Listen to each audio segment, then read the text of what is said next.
Dear viewers, I hope you are all fine. This ultrasound video shows multiple fetal anomalies, including dilated ventricles, missing fetal limbs, rudimentary limbs, oligohydramnias, and missing fetal movements. The duration of the pregnancy is about 20 weeks. Oligohydramnias refers to amniotic fluid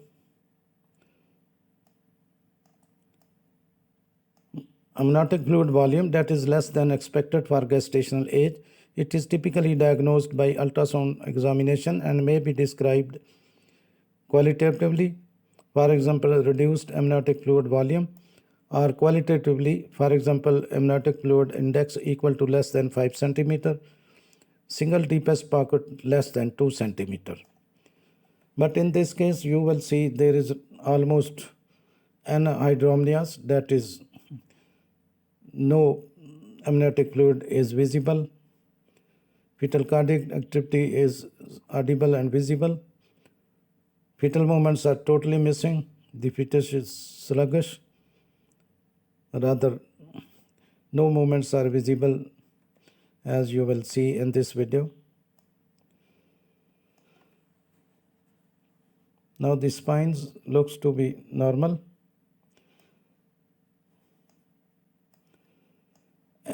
Anhydramnias is a rather common ultrasound finding, usually caused by ruptured membranes, placental dysfunction, or impaired fetal renal functions. Oligohydramnias can be caused by uteroplacental insufficiency, drugs, fetal anomalies, or premature rupture of membranes. It can cause problem in the fetus, for example, growth restriction, limb contractures, as you can see in this case. Both the growth restriction and limb contractures or rudimentary limbs are visible, and death, delayed lung maturation, inability to tolerate labor. These are the problems which may be caused by oligohydramnias. Babies who develop an oligohydramnias after 23 to 24 weeks usually have adequate lung development and an excellent prognosis depending when the pregnancy they are delivered. But in this case, the duration of the pregnancy is 20 weeks, so the prognosis doesn't look very good. Upper limbs are also missing, as you can see in this case.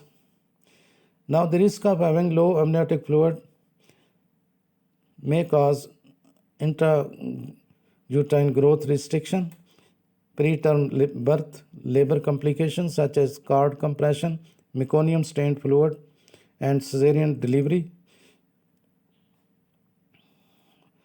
So now, what does AFI mean on an ultrasound?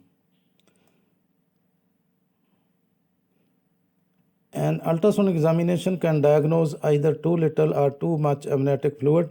Doctors commonly measure the depth of the fluid in 4 quadrants in the uterus and then add them. This method, measuring amniotic fluid, is referred to as amniotic fluid index.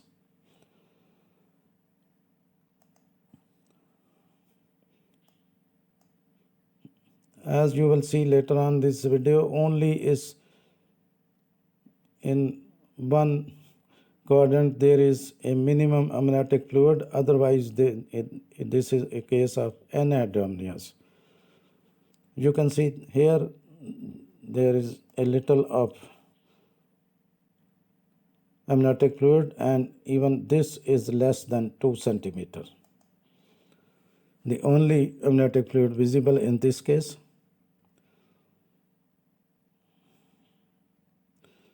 Now, the signs and symptoms of oligohydramnias are leaking of amniotic fluid, low amniotic fluid on an ultrasound, measurement of size smaller than what is normal for gestational age, low maternal weight gain, pre-labor rupture of membranes, abdominal discomfort, and sudden drop in fetal heart rate.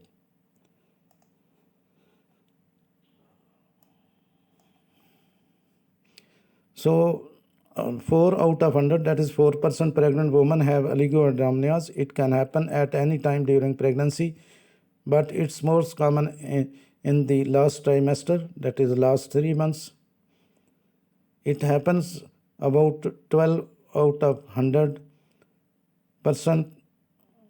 by some researchers. Women whose pregnancies last about 2 weeks past their due dates.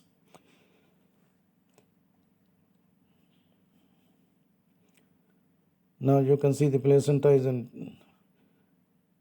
anteriorly attached. You can find some important information in the description of this video. Thanks for watching. Please subscribe my channel. If you do like this video, please click the like button. Thanks.